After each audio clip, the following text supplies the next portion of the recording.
Hi viewers, welcome to Andhraprabha. నేను మియుమా. గత కొన్ని రోజులుగా మైక్రో ఫైనాన్స్ ఇష్యూలో మంగ్లీ వాళ్ళ తమ్ముడు వీళ్ళిద్దరికి ఇన్వాల్వ్మెంట్ ఉంది అని చెప్పేసి ఎన్ని సాక్ష్యాలు బయట పెడుతున్నా కూడా మాకు ఎలాంటి సంబంధం లేదు అంటూ వాళ్ళు కొన్ని లెటర్స్ బయట పెడుతూ ఉన్నారు. సో దీని గురించి సంబంధించి సంపత్ నాయక్ గారితో మాట్లాడదాం.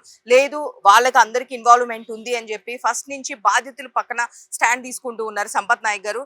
సో రీసెంట్ గా కూడా నిన్న కూడా కొన్ని సాక్ష్యాలు బయట పెట్టారు. సో మాట్లాడదాం. నమస్తే అండి. నమస్తే గారు.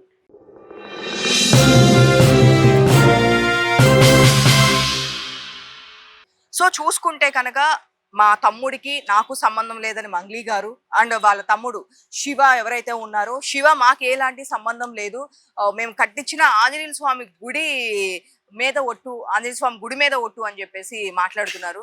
సో మీరేమో ఇవి పెట్టారు, కానీ చాలా మంది ఇవి కూడా ఏ అని చెప్పి మాట్లాడుతున్నారు. మీరేం చెప్తారు మీ సైడ్ నుంచి? ఉమ్మ గారు చాలా క్లియర్గా వాళ్ళు ఏమన్నారంటే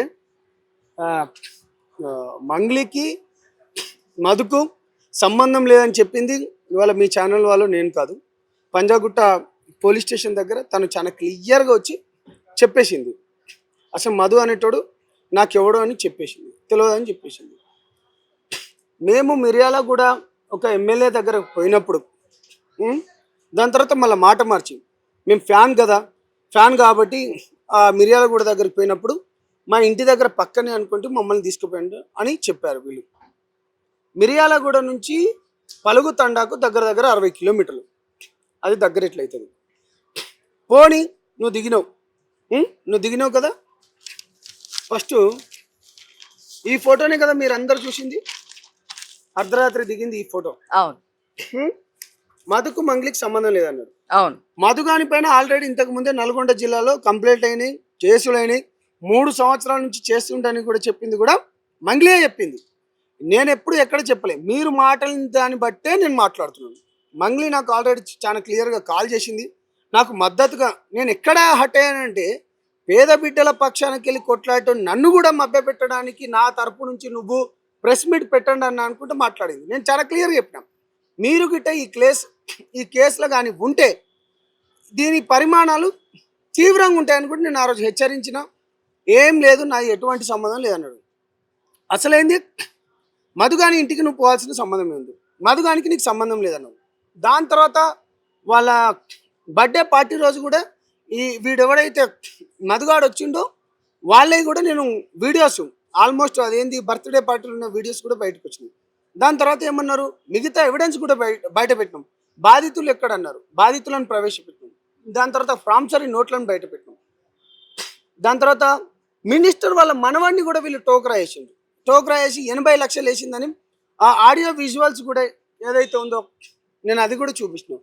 ఇంకా అతను మధును తీసుకున్న తర్వాత ఇవాళ నేను చెప్పింది కాదు, మధుకు అసలు సంబంధం లేదని చెప్పిన శివ మధు అకౌంట్ నుంచి 3 సార్లు ట్రాన్సాక్షన్ జరిగింది.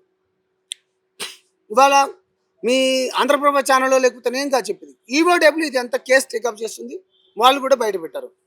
చాలా తెలివిగా మధుతోని ఒక ప్రెస్ మీట్ పెట్టించి మేము ఏదైతే ఎవిడెన్స్ చూపించినామో ఇది ఏదైతే ఉందో ఈ ఎవిడెన్స్కి వీడు చాలా క్లియర్గా కలర్ ఇచ్చుకునే ప్రయత్నం చేసిండు. ఒక జిఎన్ఏ అనే ఒక రియల్ ఎస్టేట్ సంస్థ మేము పెట్టబోతున్నాం, మా కమ్యూనిటీ కదా, మాకు కొంచెం మంచిగా ఉంటుంది కదా అనుకుంటే మీరు చెప్పిను. చాలా అబద్ధాలు చెప్పిను. పేద బిడ్డల దగ్గర నుంచి అత్యాశ ఆశ చూపించేసి 15 రూపాయల వడ్డీ 17 రూపాయల వడ్డీ అని చెప్పించేసి వాళ్ళ మెడలున్న బంగారం అమ్ముకున్నారు. వాళ్ళ ప్రతి ఇంటి పైన లోన్లు ఉన్నాయి, వాళ్ళ భూముల పైన లోన్లు ఉన్నాయి. వాళ్ళ చుట్టాల దగ్గరికి వెళ్ళి కూడా వీళ్ళు ఏం చేసిందంటే 4 రూపాయల వడ్డీ 5 రూపాయల వడ్డీ అని వీళ్ళు తెచ్చుకొని 10 రూపాయలు ఇక్కడ వస్తాయి కదా, 15 రూపాయలు ఇక్కడ వస్తాయి కదా అని చెప్పి ఆశతో చెప్పించేసి ఇట్లా లక్షల కోట్ల రూపాయలు తెచ్చుకున్నారు. సో నేను ఏమంటున్నా అంటే పేద బిడ్డలు ఇక్కడ నుంచి తీవ్రంగా నష్టపోయినారు. పేదల పక్షం నిలబడాలని భయంకరంగా కొట్లాడుతున్నాం. వీడియో ఎవిడెన్స్ కూడా తీసుకొచ్చినాం. దాని తర్వాత ఒకటే ఫోటో అనుకున్న కాడ మంగ్లీ ఒక లెటర్ రిలీజ్ చేసింది. ఇక్కడ నల్గొండ జిల్లా పలుగు తండాలో రమావతి మధుని నమ్మి మోసపోయిన బాధితుడి మరణం అత్యంత బాధాకరం. నువ్వు పేద బిడ్డలకు అండా ఉంటావు, ఎక్కడున్నావు? వాళ్ళ తరపు నుంచి పోరాడుతాను, ఎక్కడ పోరాడినావు? మధు కానీ నేను ఒకటేసారి కలిసినాను, ఇది నేను చెప్పట్లేదు. ఒక దుర్మార్గుడని తెలియక మాట్లాడిన పాపానికి వాడు పట్టుబట్టి పిలిస్తే నా బ్యాండ్ టీంతో కలిసి ఒక్క పూట భోజనం తిన్న పాపానికి భయంకరమైన క్షోభ అనుభవిస్తున్నాను కదా. అమ్మ మంగ్లీ, ఈ ఫోటో ఎవరిదమ్మా? ఈ ఫోటోలు ఉన్నది ఏందమ్మా? ఈ ఫోటోలు ఉన్నది ఎవరు? మంగ్లీ గారు కాదా?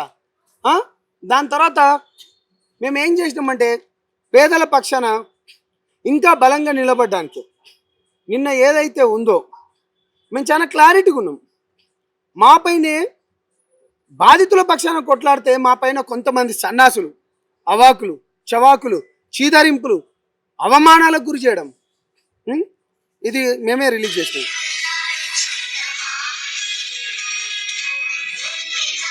మధుగాడు కాదా? మధుగానికి నీకు సంబంధం లేదన్నా. మరి నీ ఇంట్లో ఎట్లా వచ్చిండు?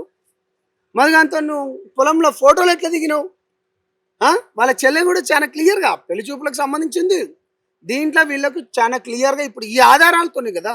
అంటే ఏ వీడియోలు అని చెప్పి కింద చాలా మంది కామెంట్స్ పెడతారు. ఏ వీడియోలది తెలిసిపోద్ది మేడం. మీరు ఏ వీడియో చెకింగ్ అని చెప్పి గూగుల్లో చేసినా కానీ అది ఒరిజినలా ఏ అని తెలిసిపోతుంది. ఇవాళ అంత ఈజీగా ఎవరు లేరు మేడం. ఏఐకును ఒరిజినల్ ఫుటేజెస్కు చాలా డిఫరెన్స్ ఉంటాయి. నేనేమంటున్నా అంటే చాలా క్లారిటీ ఉంటుంది. ఇప్పుడు మేము ఒక్కొక్కటి ఆధారాలు బయట పెడుతున్నాం. మధుగానికి నీకు సంబంధం లేదన్నావు. మరి మధుగాని అకౌంట్ నుంచి మరి శివ చౌహాన్కి అకౌంట్కి డబ్బులు ఎందుకు వచ్చినాయి? ఇది నేను చెప్తలేను, పోలీసు మిత్రులు, పోలీసు వాళ్ళు చెప్తున్నారు. మరి అది కూడా ఏనా? ఆ వీడియో కూడా ఏనా? నేనేమంటున్నా అంటే పోలీసులకు మంత్రులు ఎవరైతే ఉన్నారో, కేంద్ర మంత్రులు, రాష్ట్ర మంత్రులు, మీకు చేతులెత్తి దండం పెట్టి సవినయంగా వేడుకుంటున్నాను. ఇక్కడ ఇప్పటికే 9 మంది చనిపోయారు, 2 చావు బతుకుల మధ్యలో ఉన్నారు. పోలీసులకు ఫ్రీ హ్యాండ్ ఇవ్వండి, డబ్బులు ఏదైతే వసూలు చేసినో అది రికవరీ చేయండి, పేదల పక్షాన నిలబడండి, వాళ్ళకు డబ్బులు వచ్చేటట్టు మీరు చూడండి, వాళ్ళకు న్యాయం జరిగేంత అంటే సెంట్రల్ మినిస్టర్ నుంచి ఏదో సపోర్ట్ ఉంది, వాళ్ళు ఎందుకు ఇన్వాల్వ్ అవుతున్నారు అనేది కూడా ఉంది కదా, ఏమంటారు మేడం? నేను ఏమంటున్నా అంటే సెంట్రల్ మినిస్టర్ అయినా స్టేట్ మినిస్టర్ అయినా ప్రజలు ఓట్లేస్తేనే వాడు గెలిచినోడు. వాడు ఎవరైనా సరే ప్రజలు నీకెందుకు ఓట్లేసి గెలిపించిందంటే పేదల పక్షాన నువ్వు నిలబడతావని, బడుగు బలహీన వర్గాల పక్షాన నిలబడతాను, మాకేమైనా అయితే అండగా నిలబడతాను. ఇట్లా ఇంతమంది పిట్టకు రాలినట్టు రాలిపోతున్నారు. చాలా మంది చావు బతుకుల మధ్యలో ఉన్నారు. ఇది స్టేట్ గవర్నమెంట్ చాలా సీరియస్గా తీసుకోవాలి. ఒకవేళ ఇది ఇట్నే కంటిన్యూ అయితే ఈ 3 నెలల్లో ఇంకొక 200 మంది చనిపోయే ప్రమాదం ఉంది. దయచేసి మీకు చేతులైతే దండం పెడుతున్నాను, ఆత్మహత్యలు వద్దు. మీ తరపు నుంచి పోరాడడానికి మేము ఉన్నాము. దయచేసి చెప్తున్నాము, ఆత్మహత్యలు చేసుకోకండి. వాడెవడైనా ఇవాళ ఆల్రెడీ తెలంగాణ స్టేట్ పోలీస్ అంటేనే మన భారతదేశంలో నెంబర్ 1 పోలీసింగ్ అని గుర్తింపు తెచ్చుకున్నది. పోలీసు వాళ్ళకు ఫ్రీ హ్యాండ్ ఇవ్వండి. రాజకీయ నాయకులు మీరు రాజకీయం పనిచేసుకోండి. వాళ్ళ పాపం మీరు మూట కట్టుకోకండి. వాళ్ళ రక్తపు కూడుని మీరు ముట్టుకోకండి. వాళ్ళకి సత్వర న్యాయం చేయాలి. వ్యవస్థలు మీ చేతులు ఉన్నాయి, మీకు అధికారం ఇచ్చిండ్రు. ఆ అధికారం ఇచ్చింది ఎందుకంటే మిమ్మల్ని మీరు ప్రజలను కాపాడుతారని. అంటే ఇక్కడ చూస్తే కొన్ని ఎవరైతే డబ్బులు ఇచ్చిన బాధితులు ఉన్నారో మన గ్రౌండ్ కూడా మేము రావడం జరిగింది కాబట్టి వాళ్ళు కొంతమంది ఏం చెప్తున్నారంటే మంగ్లీ కొన్ని ఊర్లకు వచ్చి స్వయంగా డబ్బులు అనేది కలెక్ట్ చేసుకుంది అనేది బయటకు వచ్చింది. అంటే తను మంగ్లీ కూడా నిజంగానే దీంట్లో డైరెక్ట్ గా ఇన్వాల్వ్ అయిందా? అంటే ఇప్పుడు వరకు ఎలాంటి డైరెక్ట్ ప్రూఫ్లు అనేవి లేవు కదా మేడం. మీరు ఛానల్లో పనిచేస్తున్నారు, నేను చాలా మీ కళ్ళకు క్లారిటీగా కనిపిస్తుంది. మంగ్లీయే పంజాగుట్ట పోలీస్ స్టేషన్ దగ్గర నాకు మధుకు సంబంధం లేదు, నేను వాడిని కలవలేదు అంది. దాని తర్వాత ఒక ఫోటో వచ్చుడుతోని వాడు ఫ్యాన్ అన్నది. బర్త్డే పార్టీకి వచ్చిన తర్వాత ఎవడో తెలియకుండా ఇంకొక దగ్గర నుంచి వచ్చినండి. మినిస్టర్ యొక్క మనవాడి ఆడియో విజువల్ చూపిస్తున్నాము, బాధితులు ఎంతెంత ఇచ్చిండో వాళ్ళవి కూడా చూపిస్తున్నాము ప్రామిసరీ నోట్లు. ఇవాళ చెన్నైలో 9 మంది పోలీసులకు ఎందుకు ఉరిశిక్ష వేసిందంటే కోర్టు ఐ విట్నెస్ మధు ప్రధాన నిందితుడు ఎవడైతే ఉన్నాడో మధు యొక్క డ్రైవర్ రమేష్ను కూడా ప్రవేశపెట్టినాం ఐ విట్నెస్. ఆ ఊరికి వచ్చినట్టు మంగ్లీని చూసినట్టు ఆ ఊరి జనాలను మొత్తం ఇవాళ 30 మంది ఛానళ్లను ఆ ఊరికి తీసుకుపోయినా, బాలాజీను ప్లస్ మధు వాళ్ళ ఇంటిని చూపించినాం. ఇవన్నీ విట్నెస్లు. దాని తర్వాత నేను ఇప్పుడు ఇది చూపించేది విట్నెస్, ఇంతకు ముందు చూపించేది వీడియో కూడా విట్నెస్. ఇదంతా పోలీసులు తెలిపాలి, ఇవంతా పోలీసుల పని. అంటే ఇంకొకటి ఏం మాట్లాడుతున్నారంటే వీళ్ళందరూ ఒకటే, డబ్బుల మధ్య పంపకంలో తేడా వచ్చి బయటకు వచ్చి ఇలా ఇష్యూ చేస్తున్నారు అనేది కూడా కింద చాలా మంది మీరు చూస్తే చాలా మంది దీని గురించి కూడా కామెంట్ పెడుతున్నారు. సో ప్రత్యూష గారైనా మీరైనా సరే వీళ్ళందరూ ఒకటే పర్సన్. మంగ్లీ మీరందరూ ఒకటే, బట్ డబ్బుల దగ్గర ఏదో గొడవ వచ్చి బయటకు వచ్చారు తప్ప మీరందరూ అడుగుతున్నారా లేకపోతే లేదు. మీరు కింద చూస్తే కామెంట్స్ లో ఉన్నదే నేను మిమ్మల్ని చాలా మంది పెట్టిన కామెంట్స్ లోదే నేను తీసి అడుగుతాను, ఏ వీడియో ఏదైనా ఇదైనా సరే. మళ్ళీ చెప్తున్నా, బాధితుల పక్షాన నిలబడాలనుకున్నప్పుడు ఇప్పుడు నిజానికి అవమానాలు ఎక్కువ ఉంటాయి, నిజానికి చీత్కారాలు ఎక్కువ ఉంటాయి. నిజం ఏంటంటే నిలబడాలి వాళ్ళ సైడ్. ఎవరు బాధితుల సైడ్ ఇప్పటి వరకు మా సంఘాలకి వెళ్ళి మ్యాక్సిమం ఎవరు నిలబడలేదు. ఇప్పుడు కొత్తగా వస్తున్నారు, నిన్న వేరే సంఘాలు కూడా వచ్చినారు, LHPS కానీ లేకపోతే నంగారబేరి హనుమంత్ అన్న కావచ్చు, లేకపోతే గిరిజన సంఘం కావచ్చు, చాలా మంది వస్తున్నారు. బాధితులకు అన్యాయం జరిగింది, బాధితులను కాపాడాలి, మంగ్లీకి సంబంధం లేదనుకున్న మంగ్లీ అక్కడికి పోయింది, శివ చౌహాన్కి నేను అక్కడ పోలేని శివ చౌహాన్కు ఆఫీస్ దగ్గరికి పోయిండు, ఇవన్నీ ట్రాన్సాక్షన్ జరిగినాయి కాబట్టి ఇవన్నీ బయటకు వస్తున్నాయి. దీనిలో ప్రధానంగా హిమాకాంత్ రెడ్డి, అభిషేక్ అనేటైనే, బాలాజీ, వీళ్ళ ట్రాన్సాక్షన్స్ ఎక్కడ పోయినా వీళ్ళందరికీ తెలిసిందే. నేను ఒకటే చెప్తున్నాను, చివరిగా బాధితులకు న్యాయం చేయాలి. ఎవరైతే అంటే పోలీసులు కూడా వాళ్ళకే సపోర్ట్ చేస్తారంటారా? అంటే లాయర్ సుబ్బు గారి విషయంలో కానీ వీళ్ళందరూ చేసినప్పుడు ఎవరైతే పోలీసులు ఉన్నారో వాళ్ళు కూడా సపోర్ట్ వాళ్ళకే ఉంది అన్నారు. అంటే సిఐ దాంట్లో అత్యుత్సాహం ప్రదర్శించిండేమో అని నేను అనుకుంటున్నాను. బాధితులు పాపం సుబ్బు గారి దగ్గర ఉన్నది కర్నూలుకు సంబంధించిన బాధితులు, అతను పోయిండు తీసుకురా అన్నాడు. కానీ దాని తర్వాత మేము విజయవాడ నుంచి మేము హైదరాబాద్కి వచ్చి ఇది పెద్ద ఎత్తున జరుగుతుంది, దీన్ని బయటికి తీసుకురావాలి అనే ఒకే ఒక ఉద్దేశంతో హైదరాబాద్కి వచ్చి మాకు నమ్మలేని నిజాలు బయటపడ్డాయి. డెఫినెట్గా చెప్తున్నాం, బాధితులతో ఎప్పటికీ అంటే వీళ్ళు బుల్లెట్ ప్రూఫ్ ఇల్లు కూడా నిర్మించుకున్నారు అనేది బయటకు వస్తుంది. అది ఎంతవరకు నిజమా అండి? నేను ఏమంటున్నా, మీరు వెళ్ళినన్నారు, మరి మీరు ఈ మాట మాట్లాడుతున్నారు. చూపిస్తా, అది ఎంతవరకు 30 ఛానళ్ళని తీసుకుపోయినా, ఒక్కరు ఇద్దరు ముగ్గురు కాదు 30 ఛానళ్ళని తీసుకొని పోయినా. అవును, అది నాకు తెలిసి ఆ ఇంటిని చూస్తే ఆ ఇంటి గోడలు దగ్గర ఈ లెవెల్లో ఉన్నాయి. అవి ఎంత ఒక వీటిని ఈ సైజు వాల్ సైజు ఉన్నాయి అవి. అంటే ఆ ఊర్లో వానికి అంతగానం ఏం పని, కేవలం గ్రౌండ్ లెవెల్లో ఉన్న ఒక ఇంటిని చిన్నగా డబుల్ బెడ్రూమ్, అవి కాంగ్రెస్ ప్రభుత్వంలో ఇస్తారు, అవి అంటారుగా ఇందిరమ్మ ఇల్లు లెక్క ఉన్న ఇంటిని వాడు ఒక 5 నుంచి 8 కోట్ల రూపాయలు పెట్టి కట్టే అంత ఇల్లు వాడు అక్కడ అంత పెద్ద ఇల్లు కడుతున్నాడు. అంటే బాలాజీ దగ్గర పనిచేసినాడు మధు, బాలాజీది ఒక ఎత్తు అయితే బాలాజీ మించిన ఇల్లు కట్టాలని మధు చేసిండు. మధుకు మంగ్లీకి సంబంధం లేదనుకున్న మంగ్లీ ఇవాళ ఫోటోలతోని వీడియోలతోని అడ్డంగా బుక్ అవుతుంది. సో నిజాలు బయటికి రావాలి. ఇప్పటికైనా ఒప్పుకో మంగ్లీ, నీ ఫోటోలు వచ్చినాయి, నీ వీడియోలు బయటకు వచ్చినాయి. మీ దగ్గర ఇంకా ఏమైనా సాక్ష్యాలు ఉన్నాయా? ఫర్దర్ గా ఇంకా ఏమైనా బయట తీసుకొచ్చే? నీకే చెప్తాం కదా, మీ మీడియాకే చెప్తాం కదా, వాళ్ళు వేసే స్టెప్ను బట్టి మా స్టెప్ ఉంటుందండి. ఓకే, మేము చాలా క్లియర్ గా చెప్తున్నాము. ఇప్పటికైనా నిజాలు ఒప్పుకోండి, బాధితుల డబ్బులు రికవరీ చేయండి, అది బాధితులకు ఇవ్వాలని మీ ఛానల్ ద్వారా కోరుకుంటున్నాను. అంటే లాస్ట్ ఒకటి, అంటే ఆడబిడ్డని నన్ను ఇలా బయటికి లాగడం కరెక్ట్ కాదు, నేను కూడా బంజారా ఆడబిడ్డనే, నేను కూడా మా ఏదైతే బంజారా ఇది ఉందో దాన్ని పైకి తీసుకెళ్తున్నాను, మంచి పేరు తీసుకొస్తున్నాను, అన్ని చేస్తున్నాను, మా అమ్మని మా చెల్లిని మా ఫ్యామిలీని ఇలాగ నేను కూడా ఒక బంజారా బిడ్డనే అనేది మంగ్లీ ఫస్ట్ నుంచి చెప్తూ వస్తున్న వాదన. 9 మంది చనిపోయినారు మేడం, ఆడబిడ్డలై పసుపు తాళ్ళు తెగిపోయినాయి, చిన్నగున్న పిల్లలకు తండ్రి లేని లోటు కనిపిస్తుంది, పెద్ద దిక్కుపోయిండు. ఆశ అనే ఒకటే ఒక చిన్న దాంతో ఇంటి పెద్ద కుటుంబాన్ని కోల్పోతున్నారు. మరి వాళ్ళు బంజారా బిడ్డలు కాదా?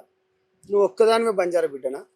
అయినా బంజారా జాతిని మొత్తం నువ్వేమైనా మ్యానుఫ్యాక్చరింగ్ చేసినావా? బంజారా కమ్యూనిటీలో ఇంతకు ముందు అనేక మంది గొప్ప వాళ్ళు ఉన్నారు, నువ్వేమో తీసుకొచ్చిందని కాదు. తెలంగాణ మూమెంట్ నడిపేటప్పుడు నువ్వు ఆంధ్ర ప్రాంతం నుంచి వచ్చినా కానీ నిన్ను హక్కున చేర్చుకున్నాం మేము, నేను ఒళ్ళో పెట్టుకున్నావు, మా బిడ్డ అనుకున్నాం, నీకు ప్రోగ్రాంలు ఇచ్చినావు, నువ్వు క్యాంపస్కి వచ్చినా కానీ నీకు ధూమ్ధాములు ఇచ్చినాం మేము. అంచెలంచెలుగా వాళ్ళని వీళ్ళని పట్టుకొని నువ్వు మీదికి పోయినావు. కానీ ఇక్కడ పేద బిడ్డలు చచ్చిపోతున్నారు కదా, సంబంధం లేదనో నీ ఇంటికి నువ్వు పోయినావు కదా, ఒక్కసారి అన్నంతో 2 సార్లు కనిపించినావు కదా, మూడోసారి ఆ మధుగాడు నీ ఇంటికి వచ్చిండు కదా, దీనికి ఆన్సర్లు ఏం చెప్తావు నువ్వు? బుద్ధి ఉండాలి కదా. అభిషేక్ గాడు ఒకటి మాట్లాడతాడు, అభిషేక్ గాడు ఏమంటాడు, శివగాని మేము కలవలేదు, ఏంది పబ్బులో ఏదైతే ఉన్నో ఆ వీడియోల దగ్గర పోయినప్పుడు శివనే మాకు ఇచ్చిందని వీడు అంటాడు. శివగాడు ఏమంటాడు, అభిషేక్ గాని నేను కలవంటాడు. సిగ్గుపడండ్రా, ఆ రక్తపు కూడుతో నువ్వేం చేస్తావు మంగళి? అభిషేక్, బాలాజీ, మధు అండ్ హిమకాంత్ రెడ్డి, అరే మీ పిల్లలు బాగుంటారా? ఆ రక్తపు కూడు వాళ్ళ ఇంట్లో శవాలు వేస్తున్నాయిరా. మిమ్మల్ని మీరు ఆ తండాలకు పోతే నిజంగా మంగళి నేను చిటికేసి చెప్తున్నా, నువ్వు నిజంగా సపోర్ట్ చేయాలంటే ఆ తండాలకు వెళ్ళు, ఆ తండాలకు వెళ్ళి వాళ్ళకి సపోర్ట్ చేయి. నువ్వు మాట్లాడు, ఇవన్నీ నాకు సంబంధం లేదనుకున్నా. ఇప్పటికైనా మించిపోయింది ఏం లేదు. బాధితులకు న్యాయం చేయాలంటే డబ్బులు ఎక్కడి పోయినా రికవర్ చేయండి, పోలీసులకు సహకరించండి. ఈఓడబ్ల్యూ పోలీసులు ఆల్రెడీ కనుక్కున్నారు డబ్బులు మధుకాని నుంచి శివ అకౌంట్కి పోయినాయని. నేను ఒకటే చెప్తున్నా, బాధితులకు న్యాయం జరగాలి. బాధితుల తరపు నుంచి ఇంకా బలంగా పోరాడతాం. రానున్న రోజుల్లో గవర్నర్ గారిని, సీఎం గారిని కలవాలని కూడా మేము ప్రయత్నాలు చేస్తున్నాం. డెఫినెట్గా మాకు ఈ ఛాయిస్ ఇవ్వకుండానే ఈ రాష్ట్ర ప్రభుత్వం రేవంత్ రెడ్డికి ఇబ్బడి ముబ్బడిగా ఓట్లేసింది బంజారా బిడ్డలు కాబట్టి వాళ్ళని కాపాడుకునే అంటే రేవంత్ రెడ్డి గారిని కూడా కలుస్తున్నారు అని చెప్పేసి డెఫినెట్ గా ఇప్పుడు కలవడం కాదండి, అతను పెద్ద మనిషి, రాష్ట్రానికి ముఖ్యమంత్రి. రాష్ట్రంలో ఏమేం జరుగుతుందో ఇంటెలిజెన్స్ వ్యవస్థ తెచ్చుకోవాల్సిన బాధ్యతని ఇది. ఇలా 9 మంది చనిపోయినారు, ఇంకా 100 మంది చనిపోవడానికి సిద్ధంగా ఉన్నారు. వాళ్ళకి ఇదంతా జరగొద్దంటే ఎంత అల్లు అర్జున్ లాంటి నువ్వు తప్పు చేస్తే అరెస్ట్ చేసి నువ్వు తీసుకొచ్చిన వాడివి, ఇలా మంగ్లీగా ఉన్న శక్తులేంది మీకు అర్థమవుతున్నాయా? ఇంత పెద్ద శక్తులు అల్లు అర్జున్ కంటే పెద్దోడా, పెద్దమైనా ఏమేమి. కాబట్టి బాధితులకు న్యాయం చేయాలి మేడం. రాష్ట్ర ప్రభుత్వం ఏదైనా రేవంత్ రెడ్డి గారు సత్వర న్యాయం చేయాలి, బాధితుల పక్షాన్ని నిలబడండి. Thank you madam. Thank you. చూశారు కదండి, డెఫినెట్ గా బాధ్యతలకు మేము ఉన్నాము అని చెప్పేసి సంపత్ నాయక్ వాళ్ళు పోరాడుతూనే ఉన్నారు. మేము ప్రతిదీ ప్రూఫ్ చూపిస్తాము, వాళ్ళు ఒక్కొక్కటి కాదు అన్న దాన్ని మేము ప్రతిదాన్ని ప్రూఫ్ తీసుకొచ్చి బయటికి చూపిస్తున్నాము. మేమైతే వీళ్ళ పక్షానే ఉన్నాం, బాధితుల పక్షానే ఉన్నాం. కంపల్సరీ తెలంగాణ గవర్నమెంట్ న్యాయం చేయాలి, మేము వాళ్ళ వెనకాల నిలబడి ఉన్నామంటున్నారు. సో ఇలాంటి మరిన్ని అప్డేట్స్ కోసం చూస్తున్నాను ఆంధ్రప్రభ, నేను